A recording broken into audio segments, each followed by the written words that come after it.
Hello everyone, welcome to our little podcast, and this is from JAAC. This is from Just Ask a Coach, and we are three of the coaches that are in Just Ask a Coach, and that's what we want people to do. We want people to get used to the idea of wondering where they are and thinking, I just need to ask a coach. They're the people that's going to help us. So my name's Tinsley. I'm a businesswoman and entrepreneur, but now I am also a coach, a business coach, consultant and mentor for people in business. Justin. Hello, my name's Justin Tipper. I'm a corporate trainer and a business coach. I work with NLP and insights discovery and other psychometric tools in order to help people understand themselves, but also understand how other people are different from them. I'm Nicola Quayle. I'm a leadership coach. I work with all sorts of businesses to look at the way that leaders work, to give leaders some confidence. And I also have a HR background, so a lot of my work is around HR consultancy. Great. And so what we were thinking about for this particular podcast is to just explore how we are leading, how we act as leaders, what we recognise as leaders, because I think we all recognise the obvious ones. We recognise the CEOs, the managers, the supervisors, and we see them in their sort of leader role. But I think we're all leading all the time. You know, we're leading sort of in the family or maybe with our friends or in even without a title. We're sort of leading. And I think when you're in business, it's really important to recognise this. And from your point of view, you're in this corporate environment when you're doing the training. So you see the effect of this. You see the sort of cause and effect. You see the teams and their behaviour and their issues, their challenges, whatever. But you also see perhaps the cause, which might come from how they are being led. So in terms of our first sort of discussion point, if you like, it's what do you think people really sort of want from a leader? There are three things that I think people want from a leader and people who find themselves in leadership positions or needing to lead at a particular point. And they are clarity, integrity, and autonomy. So firstly, clarity. People want to know where they are going, what the plan is. Why are we doing this? What is our motivation for doing this? And what does it look like? What will it look like when we get there? So the more richly and completely that a leader can create a vision and present that to people, and if necessary answer their questions about it, the better people have an idea of which direction they should be going in. And people will work in concert and together in order to fulfill that particular vision, and it needs to be clear to people. We need to explain it such that everybody gets it and check that everybody gets it. Yeah. The second thing is integrity. Yeah. Especially nowadays when we're surrounded by stories where there is a questionable level, shall I say, of integrity inherent in that situation and emanating from leaders, people are particularly attuned to situations where they might be getting fooled or they might be getting had, and they don't like that. So especially now with Gen Z has a characteristic within it, as a generalisation, that they will leave an organisation or even a team. They'll want to be out of a team where the integrity doesn't match their desired levels. And, for example, their values don't align with the values of the team or their leader or of the whole organisation even. So it's important that when somebody's in a leadership position, they act with integrity. So, for example, one of the best teams I've been a part of back in the 1990s, the leader had a high level of integrity in that they treated people even-handedly. And the chat within the team, when the leader wasn't there, was never about, well, she got this, but I only got that. It was never about that. It was always about, well, we're moving towards our goal, our vision. I've done this, and what have you done? Great, we're all bringing something.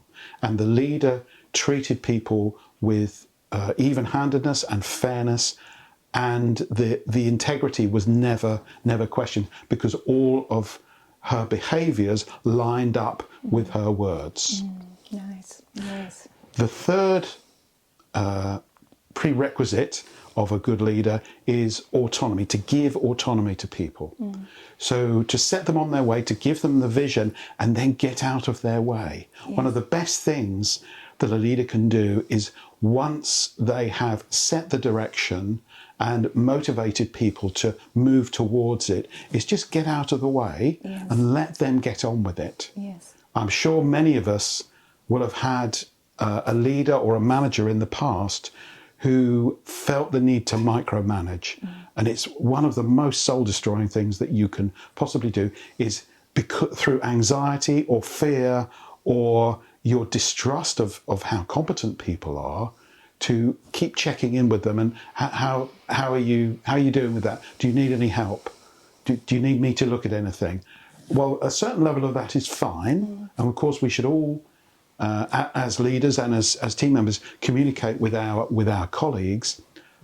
But doing it too much, the standing behind the chair or the just peering over the shoulder, most people don't like that at all. They just want to be left to be the experts, be the professionals, be the technicians, or whatever level of expertise they have. They want to get on with their jobs and feel like they have some kind of control over how they deliver that. Yes, it can become quite stifling, can't it, when in those circumstances. I was speaking to a lovely young lady the other day, and she's got her own business, and she prepared her business for her to take 3 months maternity leave, and she ended up taking 6. She'd done such a good job of that preparation. She couldn't believe how well they were doing, and she'd set it all in place, then obviously had to let go, and then realised, wow, they're doing this without me, and was able to take 6 months in the end. So that, I think that's a really good example of what you're saying when it's done right. Nikki, what's your observations on this? What do people want from a leader? I think that's that trust that you talked about, in terms of trusting people to do a job. People want to be trusted. They want to trust the people who lead them. And I think they want authenticity. So they want that leader to be authentic, so they're going to be consistent. So there's no mixed messages. There's a clear pathway forward, as Justin said, and everybody knows where that business is going and how they can contribute. Yes, trust is a massive thing, isn't it? What sort of, in your experiences, what are some of the examples of things when things go well? When you see that magic happening. If you've got any in your sort of career that you can look at and that come to mind. So this is kind of a good example of what you're talking about, the lady preparing her business for maternity leave. It's about that well-oiled machine. So everybody is working towards the same goals, everything's happening seamlessly, things are going really, really well. From a tangible point of view, you find that there is less staff turnover, better staff satisfaction, and ultimately better customer service, and essentially that leads into then a better business overall. Do you have an example of where you've seen something go particularly well, Justin, or maybe something go particularly badly? Examples of both, yes. What I tend to go back to here is actually one of my heroes. Oh, yes. Ernest Shackleton, who led an expedition in the early 20th century, 1914, to cross the South Pole. So to go from the Weddell Sea on one side to the Ross Sea on the other. And his leadership style, Shackleton's leadership style, is held up as a a shining example of how to lead people both when things are going well, but also when things go very, very badly wrong indeed. And all of this is captured in the in a most fantastic book called Shackleton's Way by Margot Morell and Stephanie Caparel. It's just a wonderful read, because not only is it an adventure story, but it's also an analysis of Shackleton's leadership style.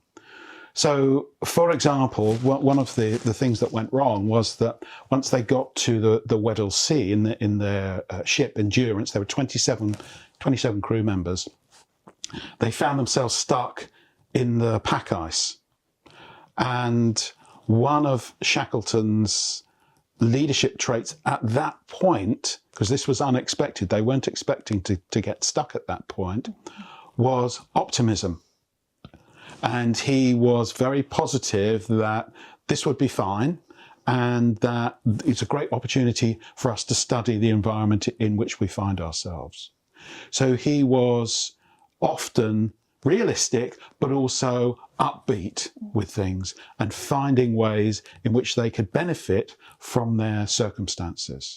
So that's one of the traits that he demonstrated in Spadefalls, is keeping things upbeat, keeping the energy good, and not being tempted to go down into, oh well, this has all gone wrong. Well, what on earth are we going to do? Another one of his traits was to readjust his original goal. So when things turned out badly, he went from the goal of we're going to get across, we're going to sail across the South Polar region. It went from that to we're going to survive. We're all going to get out of this. And without giving too many spoilers away, they did all get out, which is one of the reasons it's an absolute miracle that all 27 of the crew members survived 2 years in Antarctica before they were rescued. So they started out in August 1914 and they were rescued in July, I think it was 1916. So they survived 2 years on the ice. Incredible. Yeah. Incredible. So when there's good leadership, anything is possible, whether it's at the survival end of things or whether it's from the creative, amazing success end of things. Yeah. It is a really inspirational story, isn't it? So we've got the clarity, the authenticity, the integrity, and the trust, which I think is really, really important. And you've just sort of mentioned another one, which I think personally is one of the really important traits, and that's the flexibility. To be able to say, oh, you know, we're going to go this way, and then I think it was somebody like Churchill or something that said, when the facts change, I change my mind. And really understanding that sometimes people can be so dogged about it, so absolutely determined, no, we're going there and we're going to the top and it doesn't matter what. But to have that flexibility, I think, is a really, really important skill. Absolutely. So, Nikki, sorry, we were talking about if we've got examples of sort of when things go well. That's a fantastic example. Anything sort of closer to home in some of the businesses that you've run where you've seen something go really well or maybe something go badly? Yeah, I think, I think the going well side of things, I think that's very easy when things are going well. And moving on from what Justin was saying, I think the true judge of leadership is what happens when things go badly.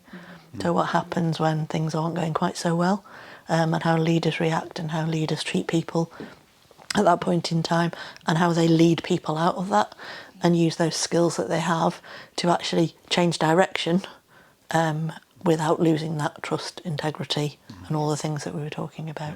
And I think when leaders do have integrity, that change in direction can be seen as a positive thing by team members. When integrity isn't there, people are looking for the reasons why. People are looking for what's in it for them. But when integrity is high, when we act according to what we say, so our actions and our words align, then people don't look for that. They believe that it's genuine.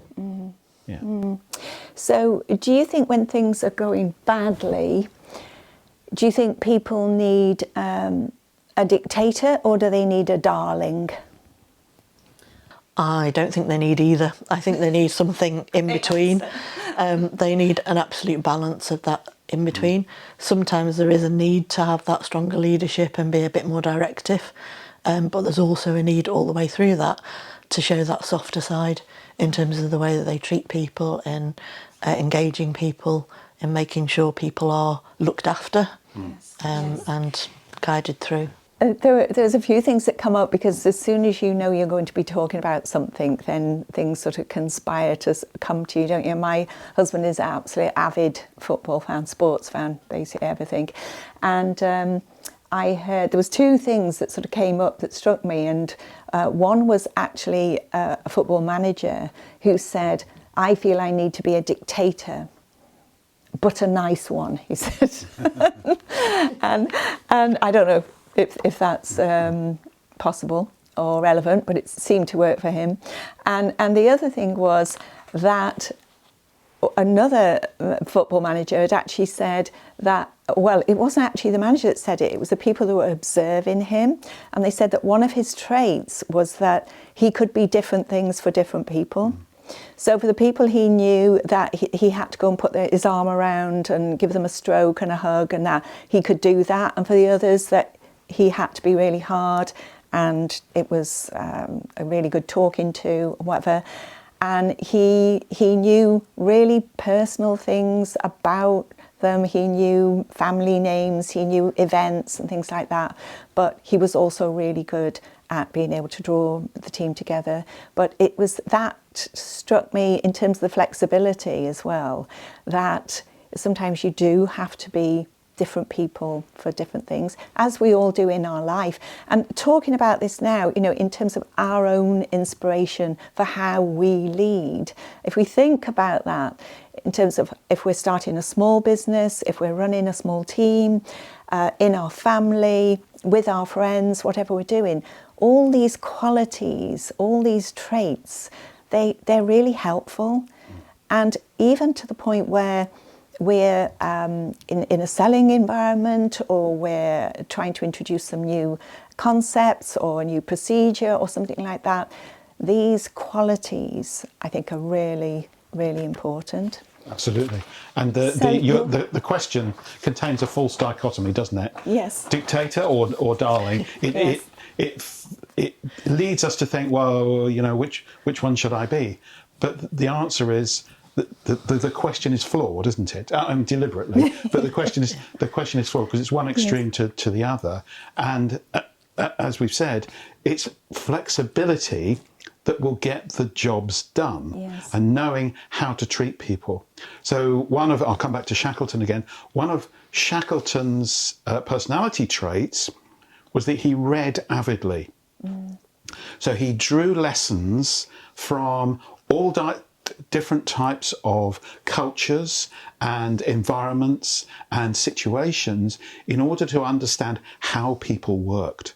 Because a lot about leadership is about understanding ourselves, but also how other people work. How do we tick? Yes. So the example of the football manager who just seems to know which of the players to put an arm around and console and speak softly to on their own, and the other one to have a hairdryer moment with and shout at them in order to motivate them. That isn't, it isn't often inherent.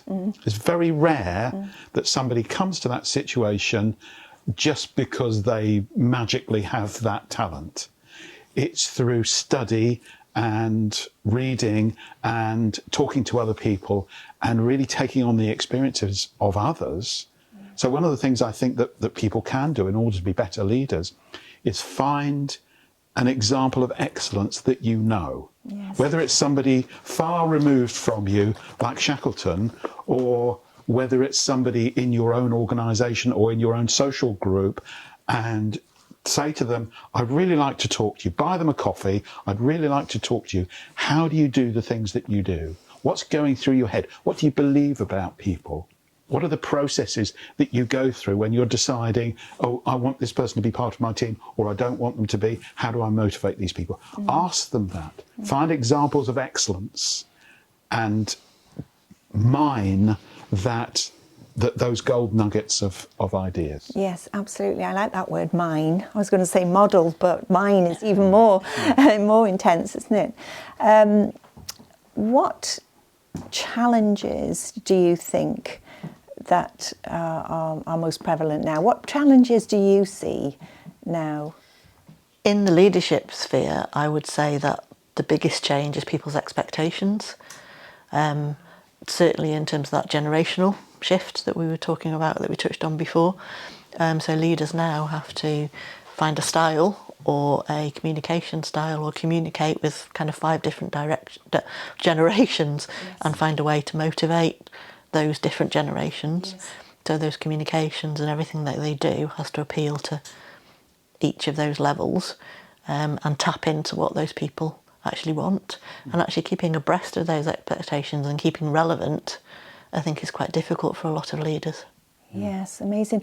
I actually heard a slightly sort of stronger word than you used there, and I heard the word entitlement, and it did sort of hit me a bit in terms of like the expectations of people in a team or in a job or in any sort of situation like that. So that's an interesting one, isn't it? What about you, Justin? What do you think the challenges are? What are the bigger challenges? Were there any others, Nikki, by the way, that you thought are? I think those are the main challenges, and if we kind of break it down to more simplistic terms, then there's things like the whole flexible working, the hybrid working, and how to manage teams in different scenarios, because not everybody is in one place. Yes. How to still bring those teams together when some are remote, some are on site, and some are doing a kind of hybrid. Yeah, absolutely. Yes, It seems to me there was a film several years ago. I'm not sure if it won any Oscars or not. It was a very good film anyway, and it was called Everything Everywhere All at Once. And that's how working, especially, but even life in general, seems to be now. Yes. Is that we, with our 24/7 devices, we are constantly in touch with, or can be in touch with, everybody else or anybody else. We can know anything, so we have all the information we could possibly want at our fingertips, and modern humans aren't particularly well built for that. We're still, well, I was born in the 1960s, so we're still in the age when the most miraculous form of communication was satellites on TV and stuff like that. But certainly one-to-one, it wasn't like that at all.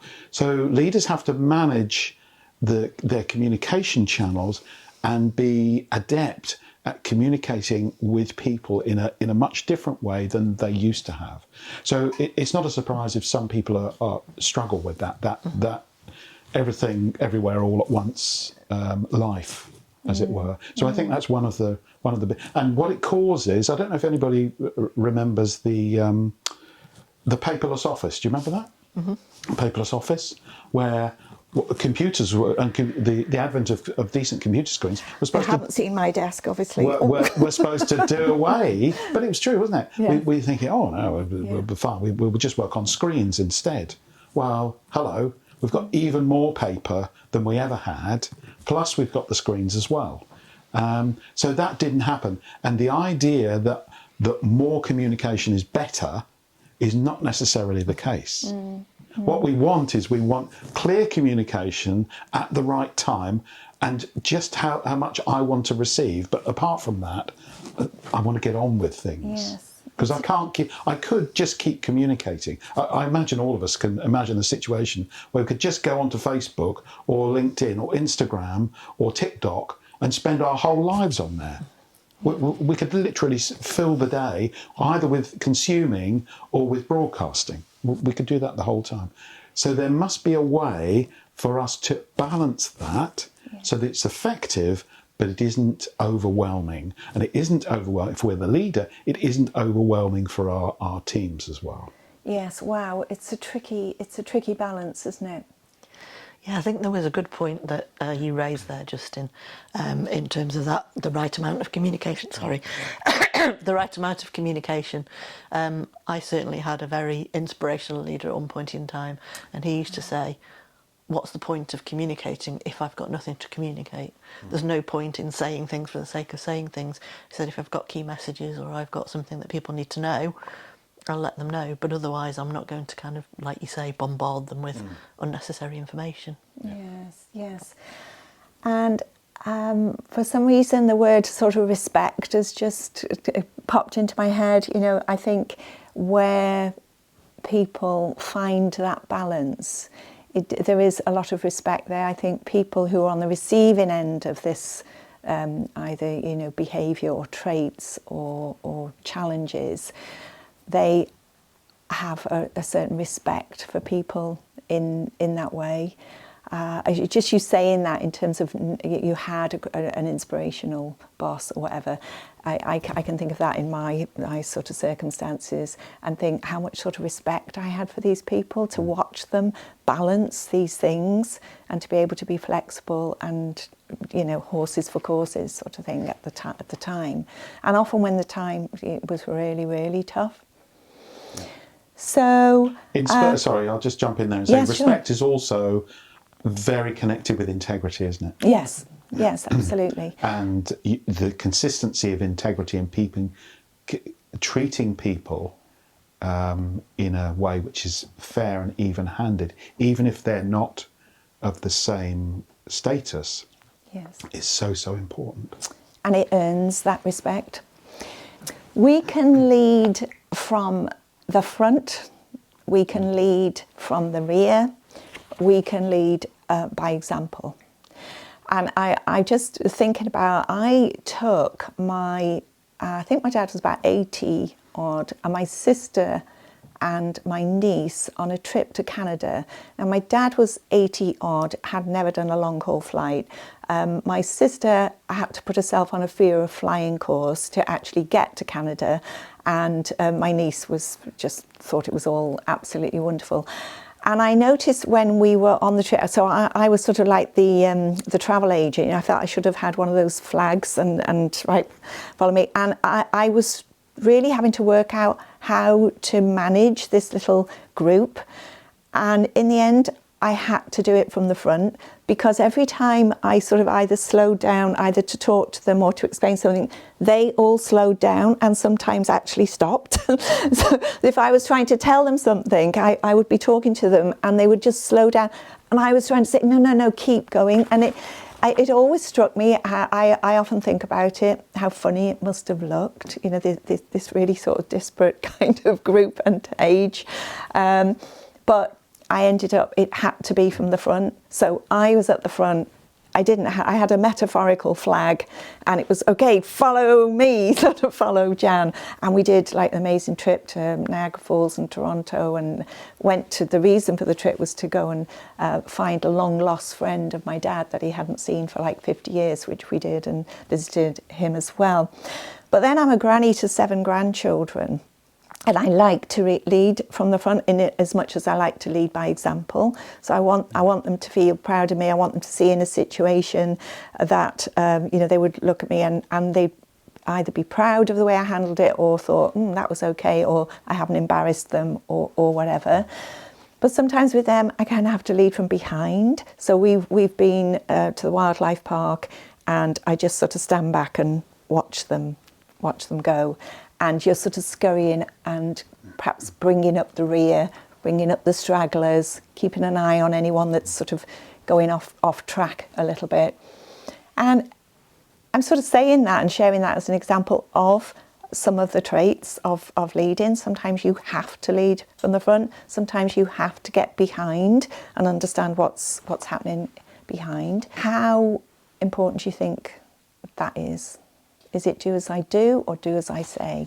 So in my sphere, that's a very interesting example, because in a HR forum, you are expected to manage people, manage the culture, manage things that are going on, but you don't actually have line management responsibility over a lot of people. So that then comes down to influence and comes down to some of these leadership traits, but used in a much softer way. So that giving direction, authenticity, and it is about influence. So it's about getting people on board, looking after them, so nurturing them to move into those roles and to go along with that culture that's been set from the top. So leading by example for you, Justin, is that? It's an important part. Yeah. It's like I think it's a good way into a leadership situation. It's not the whole. It's not the whole shooting match, because sometimes in a leadership role you have to ask people to do things that you may not be capable of doing or you wouldn't want to do necessarily. Shackleton's way of handling this was to give everybody, whether they were in the crew, whether they were scientists or professionals of some other sort, or the crew members who were actually sailing the ship, he would rotate all of the tasks that needed doing. So even somebody like the ship's doctor would have to, and even Shackleton himself would do the most menial or mundane tasks, and that would be rotated. So doing things that you would expect your team members to do and being seen to do that sends a particular message. Yes. But there are many other traits as well that we need in order to be competent leaders. I think when we've started our own businesses, I think we get to learn that early on, because when you're starting off, inevitably there's a lot we help as JAAC, we help people who are sort of one-man bands, people who've got their own business. They are the only ones. You have to do every job.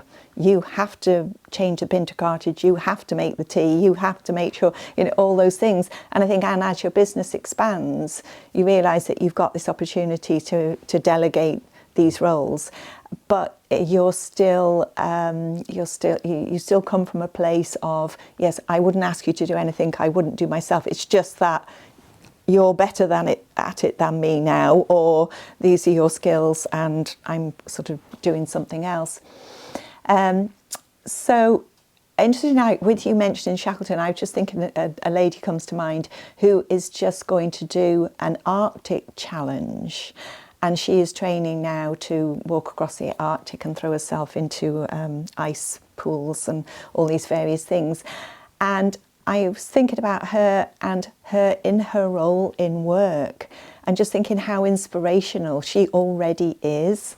Not that necessarily everyone in work wants to do an Arctic challenge, but just the respect that she's earning from the effort and the training that she's doing, I think already puts her in that place of leading by example, as we've discussed. So what do you do to help people? What's in your expertise, as coaches, what do you do to help in as much as the things that we've talked about? How do we find that sweet spot? I think for the main thing for me is helping people find that clarity. So working through, because it's very, very easy to get bogged down in the doing. And before we came into this conversation, we were having a little bit of a talk about that, is to get bogged down in the doing and not in the actual direction of the business.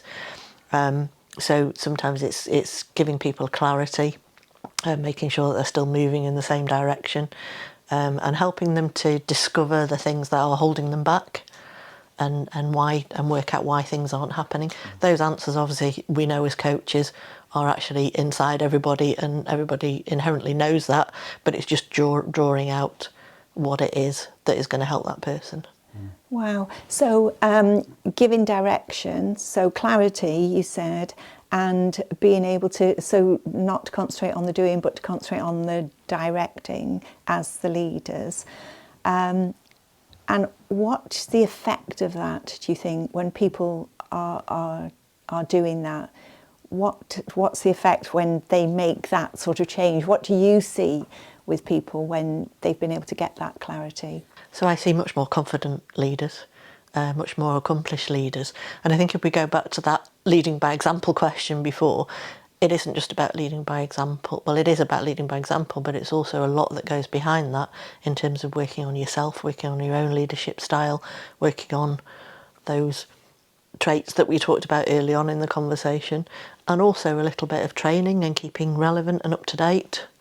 And right back to the very beginning when Justin was saying about looking for inspiration from other people. Yes, yeah.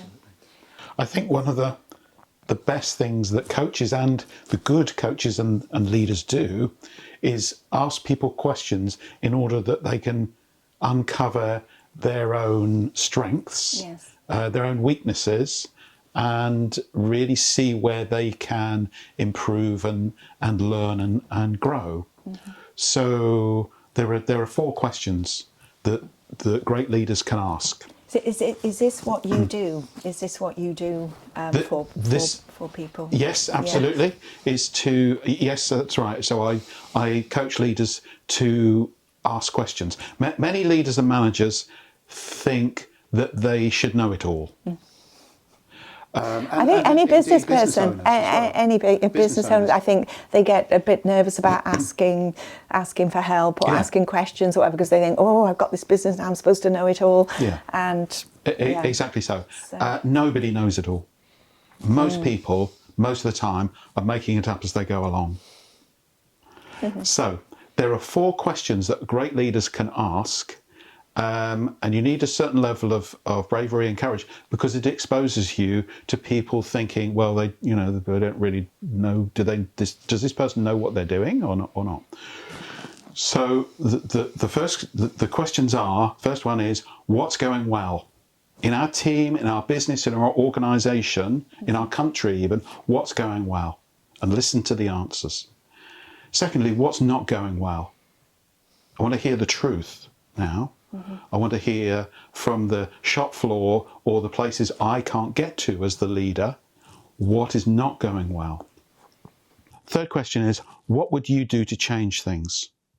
So the leader is asking somebody who is in their team or somebody that I don't know, might be sweeping the floor, for example, in an establishment, in a hospital, in a factory or whatever. What do you think we should do to change things for the better around here?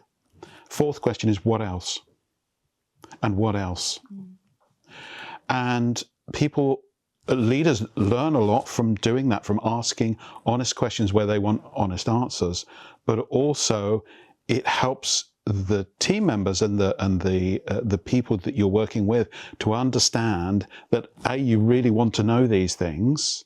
You're honest in your questions. You're not just saying it because it's the thing I was told by my business coach to say, and it demonstrates that you listen. Therefore, and one of the key and underused skills of any leader is to listen properly, because only then will they get the rhythm and the themes and okay, so this is what's going on. If you listen properly, often, especially with new leaders and new managers that I deal with, they're so caught up in their, well, I need to do the right thing. It's almost as if we're doing leadership or management or any kind of senior role consciously. So we've really, really got to concentrate on it. And we go inside of ourselves. We go very, very internal.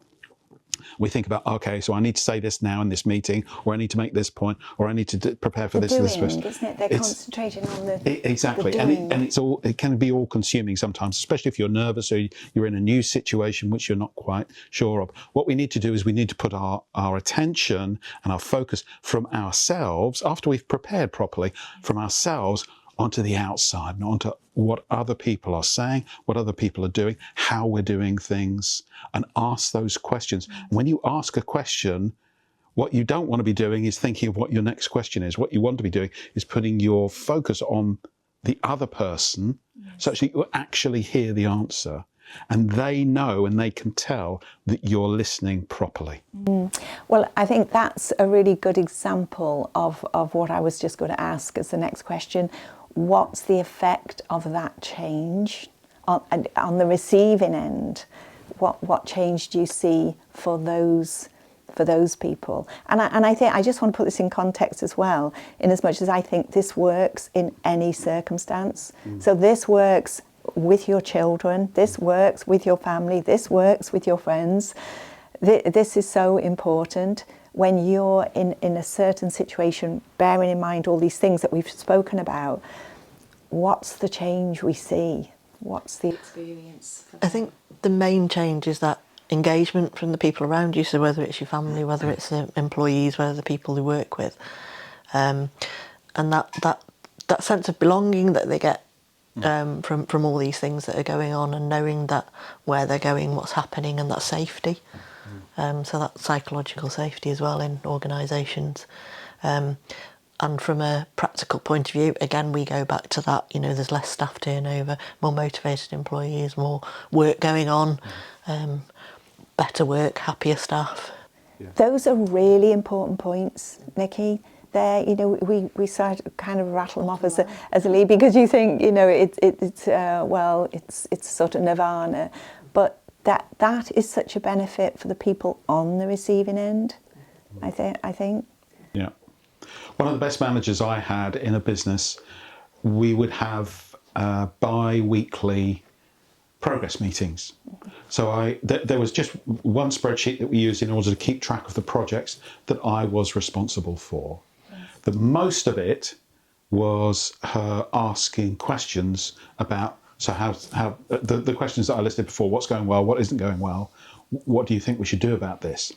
And the effect of that, with some guidance from her as well, but the effect of that is that I felt ownership. Yes. And I felt attached to the outcome and doing a good job in whatever project it was. I wasn't being directed to do things and told, well, you need to, on this project, you need to do this, and this is how you should do it, because that would have detached me from my motivation, but also caring about the outcome. So the more ideas I came up with, I suppose we could change tack, and we could do this project this way instead. How about if we got so and so involved? And the response will be, oh, that sounds like a really great idea. Why don't you try it? Let me know what happens. That also carries with it an mostly unspoken sense of support and of backup. And the fact that your leader or your manager will be there for you. They're not going to turn tail and run or not protect you. You raised the point about psychological safety, which is, and the opposite of that is unsafety, of course, is when people feel that they aren't working in an organisation or a team that is psychologically safe.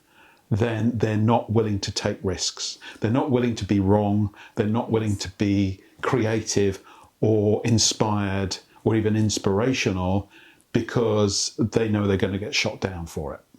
So, or they fear being shot down for it. Exactly. Yeah. So. Yeah. So people don't take risks when they're not backed up. That's a really good point. And Nikki, you must see this as well, because we talked about the benefits of when we see that change.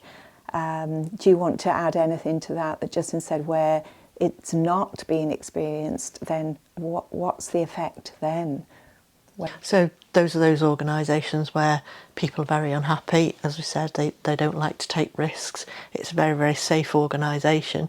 And then bottom line wise, because people aren't taking risks, they're not growing, they're not doing their job perhaps as well as they should do. And they're very guarded then, I think, in conversations, and guarded about the way they react and they talk. And that then kind of feeds externally, so customers. And I think that kind of impacts on the customer service side of things in a lot of organisations, because people aren't confident to to solve other people's problems. Yeah, and you get the phenomenon of quiet quitting. Yes. Yeah. Quiet quitting is simply turning up for work, but not really being there, not putting not wanting to be there necessarily, and not putting any discretionary effort in, because the flip side of the coin, where there is psychological safety and people feel like they are part of a mission and they are an important part of that, is that they will put in discretionary effort. Yes. So they will put in work where they may not be getting paid for it, they haven't been asked to do it, but they want to do it because they feel like they're an important part of the mission and the organisation. Yes. And I think that comes over that umbrella of culture, doesn't it? That corporate culture, or any kind of culture, you know, in any sort of circumstances. That I know I've worked in a place that it was a dictator, and to the most bizarre extent. I mean, I'll just give this example because it's actually quite funny. But he physically went round the whole office and made everyone empty their top drawer of their pens, pencils, rulers, rubbers, highlighters, all that thing. And everyone had to, I actually wasn't working there at the time, I confess, but this story lingered. It was one of the first stories I heard when I joined this company.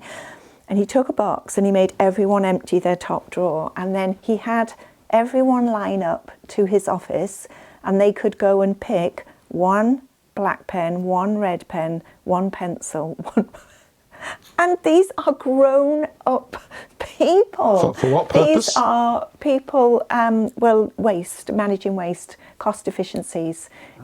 We don't need all these things. And if anyone, there was to be no more stationery ordered, they had to go to his box to find, you know, what they wanted. And when that was empty, then we could order some more stationery, you know. But that, as a culture, can be like completely overbearing. Like you're saying, they're almost too scared to move. It's like, do your job and, oh, is this going to be okay? Oh, I'm not sure. And not having any discretion to think, oh, this might help, this might help. I did get into a bit of trouble in that company. But there we go. That's another story. I have an example from the world of online gaming. Oh, yes. So one of the clients I worked for had they had stories, some of the managers there had stories of a previous incarnation of an online gaming company that they had worked for. And most of us know about the Christmas party and how going to the office Christmas party and so on and so forth. This particular organisation was doing very, very well financially. So what happened at the Christmas party was they had a very nice room in a local hotel where they were, and the food was free and there was a free bar for much of the evening.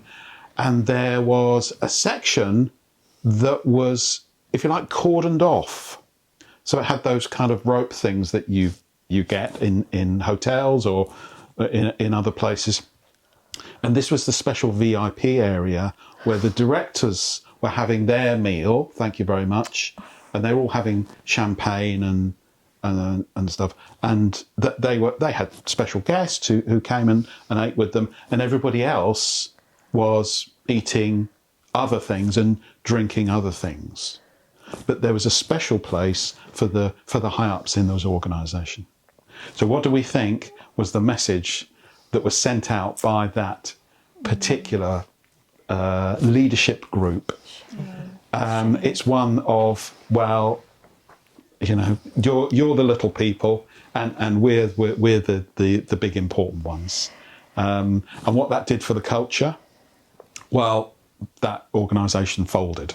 Wow. Yeah, even though it was financially, I mean, there were other reasons for that as well, but that was part of it. Do you think people in that organisation would put in discretionary effort, go the extra mile to pay for their boss's upscale Christmas party area? I think. I don't think so.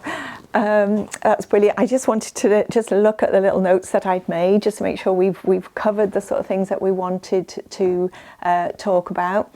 So just to wind up, if there was one word that you could say, this would help people think about their role in a leader, with a title, without a title, whatever. What's the word? What's the word that you think is the important word? I think for me,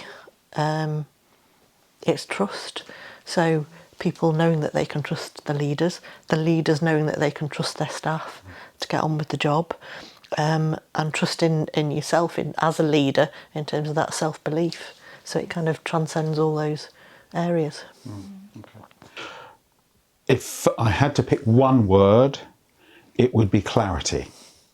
Give people clarity about what the mission is, where we're going, and the clarity that they can think for themselves.